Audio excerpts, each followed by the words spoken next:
അടുത്ത് നമ്മൾ പഠിക്കാൻ പോകുന്നത് സൈക്കോ അനലിറ്റിക് തിയറി. ഇത് കൊണ്ടുവന്നത് സിഗ്മണ്ട് ഫ്രോയിഡ് ആണ്. Okay, psycho analytic theory is a way of understanding human behaviour, emotions and creativity developed by Sigmund Freud. Psycho analytic theory എന്ന് വെച്ചാൽ മനുഷ്യന്റെ സ്വഭാവത്തെയും ബിഹേവിയറിനെയും ഇമോഷൻസ്, ക്രിയേറ്റിവിറ്റി, മനുഷ്യന്റെ എല്ലാ ഇമോഷൻസ് ആയ ഭാഗങ്ങളെ പറ്റി പഠിക്കുന്ന ഒരു ശാസ്ത്രീയ അല്ലെങ്കിൽ പഠിക്കുന്ന ഒരു വേ ഓഫ് രീതിയാണ് psycho analytic theory. In literature, ഇത് ലിറ്ററേച്ചറിൽ വരുമ്പോൾ ഇത് ലിറ്ററേച്ചറുമായി ബന്ധമുള്ളത്. പ്ലീസ്, സൈക്കോ അനലിറ്റിക് ലിറ്ററേച്ചറിൽ വരുമ്പോൾ ഇത് studied how unconscious desires, fears and conflicts shape characters, authors and readers. അതായത് ലിറ്ററേച്ചറിൽ വരുമ്പോൾ ഓതേഴ്സിൻ്റെയും അത് ഒരു ടെക്സ്റ്റ് എഴുതിയ ഓതറിൻ്റെയും അല്ലെങ്കിൽ റീഡേഴ്സിൻ്റെയും അല്ലെങ്കിൽ അതിൽ വരുന്ന ക്യാരക്ടേഴ്സ്, മെയിൻ ക്യാരക്ടർ ആകാം, വില്ലൻ ആകാം, എല്ലാവരുടെയും ഇമോഷൻസ്, ഡിസയേഴ്സിന്, ഫിയേഴ്സ് അല്ലെങ്കിൽ ക്യാരക്ടേഴ്സ് തമ്മിലുള്ള കോൺഫ്ലിക്റ്റ്, ഇതിനെ പറ്റിയെല്ലാം പഠിക്കുന്ന രീതിയാണ് ലിറ്ററേച്ചറിൽ വരുമ്പോൾ. Okay, it tries to uncover hidden meanings in text, what lies beneath the surface of words. ഹിഡനായ മീനിങ്സിനെല്ലാം, ഒരു ടെക്സ്റ്റിലെ ഹിഡനായ മറിഞ്ഞിരിക്കുന്ന അർത്ഥങ്ങളെല്ലാം കണ്ടെത്താൻ സൈക്കോ അനലിറ്റിക് തിയറി ഹെൽപ്പ് ചെയ്യുന്നു. ഓക്കെ, ഇതാണ് പറയാനുള്ളത്. ഇനി അതിനെ നമുക്ക് ഡീറ്റെയിൽ ആയി പഠിക്കാം. അടുത്തത് main ideas of Sigmund Freud concepts ആണ്. ഓക്കെ, ഫസ്റ്റ് വൺ, അദ്ദേഹം നമ്മളെ കോൺഷ്യസ് മൈൻഡിനെ, അതായത് നമ്മളെ മൈൻഡിനെ പല തട്ടുകളായി തിരിച്ചിരിക്കണം വേണ്ടത്. ഓരോരുത്തരെയും ബ്രെയിനിനെ പല തട്ടുകളായി തിരിച്ചിരിക്കണം, മനസ്സിനെ പല തട്ടുകളായി അദ്ദേഹം തിരിച്ചിരിക്കണം. First one the unconscious, second one id, ego and superego, repression, Oedipus complex and dreams and symbols. Okay, first one ഇത് അൺകോൺഷ്യസ് മൈൻഡ് എന്ന് വെച്ചാൽ human actions are influenced by thoughts and memories we are not aware of, called the unconscious. അതായത് ഒരു ഹ്യൂമൻ്റെ എല്ലാ ആക്ഷൻസിനെയും എല്ലാ പ്രവൃത്തികളെയും influence ചെയ്യുന്നത് അദ്ദേഹത്തിൻ്റെ ചിന്തകളും അദ്ദേഹത്തിൻ്റെ മെമ്മറികൾക്കൊക്കെയാണെന്നാണ് പറയുന്നത്. ഇതിനെയാണ് അൺകോൺഷ്യസ് എന്ന് പറയുന്നത്. കാരണം ഒരു ചൈൽഡ്ഹുഡ് കാലത്ത് ഒരു കുട്ടിക്ക് ഉണ്ടാകുന്ന എന്തെങ്കിലും ഒരു നെഗറ്റീവായ ഒരു പ്രവൃത്തി ആ കുട്ടിയുടെ ജീവിതകാലം മുഴുവൻ അത് ബാധിക്കും എന്ന് പറയില്ലേ, അതിൽ പെട്ടതാണ് ഈ അൺകോൺഷ്യസ്. കാരണം അദ്ദേഹത്തിൻ്റെ ആ ചൈൽഡ്ഹുഡ് മെമ്മറി എത്രയായാലും അദ്ദേഹത്തെ വേട്ടയാടിക്കൊണ്ടിരിക്കും. അദ്ദേഹത്തിൻ്റെ എല്ലാ പ്രവൃത്തികളിലും അത് കാണാൻ കഴിയും.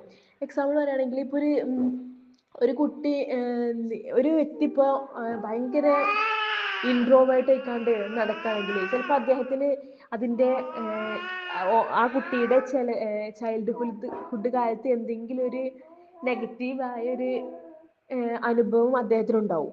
അതുകൊണ്ടായിരിക്കും അയാൾ ഇത്രയും ഇൻട്രോവേർട്ട് ആയതെന്നുള്ള ഒരു ഉണ്ടാകാനുള്ളൊരു കാരണം. Okay, second id, ego and super ego. ഇതും മൂന്ന് ഒരു ലെവലാണ് മൈൻഡിൻ്റെ. ഇഡ് എന്നാൽ ബേസിക് ഡിസയേഴ്സ്, അതായത് ഒരു ചൈൽഡിന് ഉണ്ടാകുന്ന ഒരു ഡിസയേഴ്സ്. അതായത് ഒരു കുട്ടിക്ക് ഇപ്പോൾ ഒരു കളിപ്പാട്ടം വേണമെന്നുണ്ടെങ്കിൽ അതിന് മുന്നും പിന്നും ആലോചിക്കേണ്ട ആവശ്യമില്ല. ആ കുട്ടിക്ക് ആ കളിപ്പാട്ടം കിട്ടുന്നതാണ് ആ കുട്ടിയുടെ സന്തോഷം. അതായത് അത് വാങ്ങാൻ ക്യാഷ് ഉണ്ടാവുമോ, അത് നമുക്ക് അഫോർഡ് ചെയ്യാൻ കഴിയുന്നതാണോ എന്നുള്ള ചിന്തയില്ല. ആ കുട്ടിക്ക് അത് നേടണം, അത്രേ ഉള്ളൂ. ആ ബേസിക് ആയ ഡിസയേഴ്സ്, ബേസിക് വിശക്കുമ്പോൾ ഭക്ഷണം കഴിക്കണം, അതിന് ഭക്ഷണം ഉണ്ടാക്കണം, ഭക്ഷണം കുക്ക് ചെയ്യണം, ഭക്ഷണത്തിൻ്റെ എല്ലാ സാമഗ്രികൾ വാങ്ങിക്കൊണ്ടുവരണം, അങ്ങനെയൊന്നുമില്ല. വിശക്കുമ്പോൾ ഭക്ഷണം കഴിക്കണം, അല്ലെങ്കിൽ കളിക്കാൻ ആ ടോയ് വേണം, അത്രേ ഉള്ളൂ. അതിൻ്റെ അപ്പുറമുള്ള ഒരു ചിന്തല്ല. അതാണ് ബേസിക് ഡിസയേഴ്സ്. ഓക്കെ, ഈഗോ എന്ന് വെച്ചാൽ ഇത് റേഷണൽ സെൽഫ്, അതായത് ബാലൻസ് ഇത് ആൻഡ് സൊസൈറ്റി. അതൊരു ബാലൻസ് ചെയ്ത് കണ്ട്, അതായത് ഒരു മുതിർന്ന വ്യക്തി, അയാൾക്ക് ഐഫോൺ വേണം, പക്ഷെ ഐഫോൺ വാങ്ങാനുള്ള ക്യാഷ് അയാൾക്ക് പ്രാക്ടിക്കലായി ചിന്തിച്ച് ക്യാഷ് അയാൾക്ക് അഫോർഡ് ചെയ്യാനില്ല. അപ്പോൾ ഓക്കെ, നമുക്കിന്ന് ഐഫോൺ വേണ്ട, അതിൻ്റെ താഴെ ഏതെങ്കിലും ആൻഡ്രോയിഡ് വാങ്ങാം. അതാണ് ഈഗോ. അതായത് ബാലൻസ് ചെയ്ത് കണ്ട് റാഷണൽ സെൽഫായി ബാലൻസ് ചെയ്ത് അവനവൻ്റെ ഡിസയേഴ്സ് കംപ്ലീറ്റ് ചെയ്യാം. ഓക്കെ, പിന്നെ സൂപ്പർ ഈഗോ എന്നുള്ള moral conscious, social rules, guilt. അതായത് ഓരോ പ്രവൃത്തി ചെയ്യുമ്പോൾ ഇത് നല്ലതാണോ, ഇത് ഞാൻ ഈ ചെയ്യുന്നത് വേറെ ആർക്കെങ്കിലും മോറലായി ആലോചിച്ച് വേറെ ആർക്കെങ്കിലും ഇത് ദോഷമാകുമോ, ഞാൻ ചെയ്യുന്നത് ശരിയാണോ, എന്തൊരു പ്രവൃത്തി ചെയ്യുമ്പോൾ നമ്മൾ അതിൻ്റെ ദോഷവശങ്ങളും നല്ല വശങ്ങളൊക്കെ ആലോചിച്ച് ഒരു പ്രവൃത്തി ചെയ്യാം. അതിനെയാണ് സൂപ്പർ ഈഗോ എന്ന് പറയുന്നത്. Okay, third one, repression. Repression എന്ന് വെച്ചാൽ painful feelings are pushed into the unconscious but return through dreams, slips of the tongue or art. അതായത് പെയിൻഫുൾ ആയ എന്തെങ്കിലും നമുക്ക് മറക്കാൻ വേണ്ടി നമ്മൾ ശ്രമിക്കുന്ന ഓർമ്മകൾ എന്നൊക്കെ പറയില്ല, അതേപോലെ പെയിൻഫുൾ ആയ feelings pushed into the unconscious, അത് ഓർമ്മിക്കാതെ ഒരു ഭാഗത്തേക്ക് മറക്കാൻ വേണ്ടി ശ്രമിക്കുന്ന ഓർമ്മകൾ എന്നൊക്കെ പറയില്ലേ, അത് ഓർമ്മിക്കാതിരിക്കാൻ വേണ്ടി ശ്രമിച്ചുകൊണ്ടിരിക്കുകരം. പക്ഷെ അത് എന്നാലും റിട്ടേൺ ത്രൂ ദ ഡ്രീംസ്, നമ്മുടെ സ്വപ്നത്തിലൂടെ കണ്ട് നെറ്റിയുണർന്നു, ആ ഓർക്കാൻ ശ്രമിക്കാത്ത സ്വപ്നത്തിലൂടെ കണ്ട് നെറ്റിയുണർന്നു ഒക്കെ പറയില്ലേ, അതാണ് അത് സ്വപ്നത്തിലൂടെ വീണ്ടും കാണുന്നു. അല്ലെങ്കിൽ slip of the tongue or art, നല്ല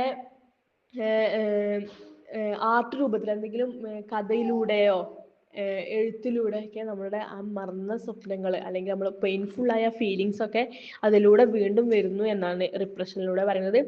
fourth one, Oedipus complex. Oedipus complex എന്നൊക്കെ പറയുന്നത് ഈഡിപ്ലെക്സ് കോംപ്ലക്സ് കുറച്ച് പറയാനുണ്ട്. ഒരു സ്റ്റോറിന്റെ ബേസ് ആണ് ഇതാണ് ഈഡിപ്ലെക്സ് വന്നത്. ഇത് 5 മാർക്കിനൊക്കെ വരികയാണെങ്കിൽ നമുക്കൊന്ന് ഡീറ്റെയിൽ എഴുതാനുള്ളത് ഉണ്ട് ഒരു സ്റ്റോറിയൊക്കെ. അപ്പോൾ അത് അടുത്ത പോയിന്റിൽ നമുക്ക് ഈ പോയിന്റ്സ് കഴിഞ്ഞിട്ട് ഡിസ്കസ് ചെയ്യാം.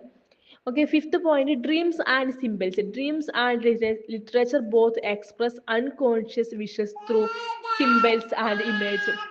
ഇതും റിപ്രഷൻ പോലെ തന്നെ അങ്ങനെ ഡ്രീംസും ലിറ്ററേച്ചറും തമ്മിൽ ബന്ധമുണ്ട്. കാരണം ഡ്രീംസ് അതായത് സ്വപ്നത്തിലൂടെ നമ്മൾ ആഗ്രഹിക്കാൻ പറ്റാത്ത കാര്യങ്ങളൊക്കെ നമ്മൾ സ്വപ്നത്തിലൂടെ കാണും. അതുപോലെ തന്നെ ആഗ്രഹിച്ചിട്ട് നേടാൻ കഴിയാത്ത കാര്യങ്ങളെ തന്നെ നമ്മുടെ ലിറ്ററേച്ചറിലൂടെയും ഫലിപ്പിക്കാൻ കഴിയും. അതായത് സിംബൽസും ഇമേജസും ഒക്കെ യൂസ് ചെയ്തുകൊണ്ട് നമ്മളുടെ വിഷസൊക്കെ അൺകോൺഷ്യസ് ആയ വിഷസ്, അതായത് നടക്കാത്ത വിഷസുകളൊക്കെ ലിറ്ററേച്ചറിലൂടെയും തുറന്നു കാട്ടാൻ എക്സ്പ്രസ് ചെയ്യാൻ കഴിയും എന്നാണ് പറയുന്നത് ഡ്രീംസ് ആൻഡ് സിംബൽസ്. ഈഡിപ്പസ് എന്ന കഥ എഴുതിയത് സോഫോക്ലീസ് ആണ്. ഒരു ഗ്രീക്ക് പുരാണ കഥയാണ്. ഈഡിപ്പസ് തന്റെ അച്ഛനെ കൊന്ന് അമ്മയെ വിവാഹം ചെയ്യും എന്നൊരു പ്രവചനം ഉണ്ടായിരുന്നു. അത് ഒഴിവാക്കാൻ വേണ്ടിയാണ് ഈഡിപ്പസിന്റെ അച്ഛനും അമ്മയും രാജാക്കന്മാരാണ്, രാജാവ് രാജ്ഞിയാണ്, അവർ തന്റെ കുഞ്ഞിനെ ഉപേക്ഷിച്ചു. ഒരാൾ എന്നിട്ട് ആ കുഞ്ഞിനെ രക്ഷിച്ച് വളർത്തി. അവന്റെ യഥാർത്ഥ പേരൻസ് ആരെന്നറിയാതെ ഈഡിപ്പസ് വളർന്നു. കുറച്ച് കഴിഞ്ഞപ്പോൾ ഈഡിപ്പസ് വലുതായി യൗവനായപ്പോൾ ഈഡിപ്പസ് ഈ പ്രവചനം വീണ്ടും കേട്ടു. എന്നാൽ അത് ഒഴിവാക്കാൻ വേണ്ടിയാണ് അവൻ വളർന്ന വീട്ടിൽ നിന്നും പുറപ്പെട്ടു. പക്ഷെ അവനറിയില്ലായിരുന്നു അവന് ദത്തപുത്രനാണെന്ന് അവനറിയില്ലായിരുന്നു. അങ്ങനെ അവന് നാട്ടിൽ നിന്ന് പുറപ്പെട്ടു. യാത്രയിൽ ഒരു വഴിയിലെത്തിയപ്പോൾ ഒരാളുമായി അവന് തർക്കത്തിലേർപ്പെട്ടു. ആ തർക്കത്തിലൂടെ അയാളെ കൊന്നു. അയാളായിരുന്നു അദ്ദേഹത്തിന്റെ സ്വന്തം അച്ഛന്. അത് രാജാവായിരുന്നു. അവനെ പിന്നെ ആ നഗരത്തിൽ എത്തിയപ്പോൾ അവിടെ ചോദിച്ച് അവൻ എന്തായാലും അവിടുത്തെ രാജാവായി രാജ്ഞിയായ അവന്റെ അമ്മയെ വിവാഹം ചെയ്തു. അതും അവന്റെ അമ്മയാണെന്ന് അറിയാതെ. സത്യം പിന്നെ കുറെ കാലത്തിന് ശേഷം പുറത്തറിഞ്ഞപ്പോൾ അമ്മ സ്വയം ആത്മഹത്യ ചെയ്തു. ഈഡിപ്പസ് തന്റെ കണ്ണുകളെ സ്വയം കുത്തി അന്ധനായി മാറി. അതാണ് ഈ കഥ. ഇതിൽ പറയുന്നത് ഈഡിപ്പസ് കോംപ്ലക്സിൽ പറയുന്നത്, ഈഡിപ്പസ് കോംപ്ലക്സിന്റെ സ്റ്റോറി മനസ്സിലാക്കി എഴുതുന്നു. The Oedipus complex is a key concept developed by Sigmund Freud in his theory of psychosexual development.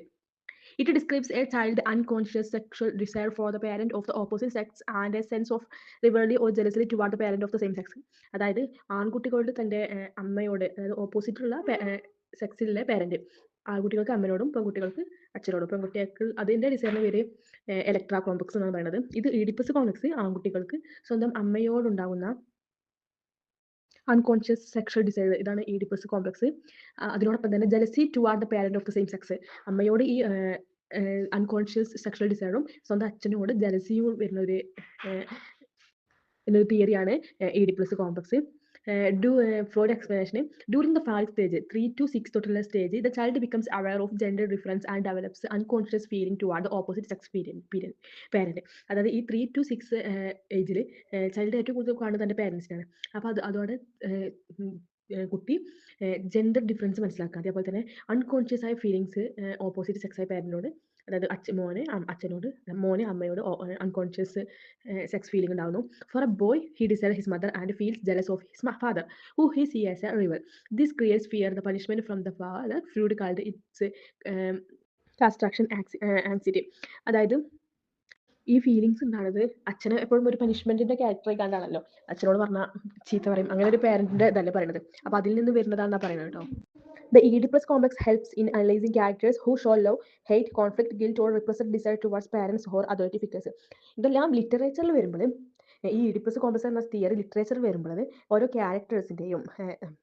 Characters എല്ലാം തന്റെ സ്നേഹം, അതേപോലെ തന്നെ കോൺഫ്ലിക്റ്റ്, ഗിൽറ്റ്, ഇതെല്ലാം പേരൻസിനുമായി എങ്ങനെയൊക്കെയാണ് ലിറ്ററേച്ചറിലൂടെ കാണിക്കുന്നത് എന്ന് പറയുന്നതാണ് ലിറ്ററേച്ചറിൽ കേട്ടോ. അതായത് ഓരോ ഇതിത്തെ ഒരു ടെക്സ്റ്റിലെ ഓരോ ക്യാരക്ടേഴ്സും തൻ്റെ ലവ് അല്ലെങ്കിൽ കോൺഫ്ലിക്റ്റ്, റെപ്രസ്ഡ് ഡിസയർ എല്ലാം പേരൻസിനോടുള്ള ഈ ഡിസയേഴ്സ് എല്ലാം അനലൈസ് ചെയ്യാൻ ഓഡിപ്പസ് കോംപ്ലക്സ് ഹെൽപ്പ് ചെയ്യുന്നു എന്നാണ് കേട്ടോ പറയുന്നത്.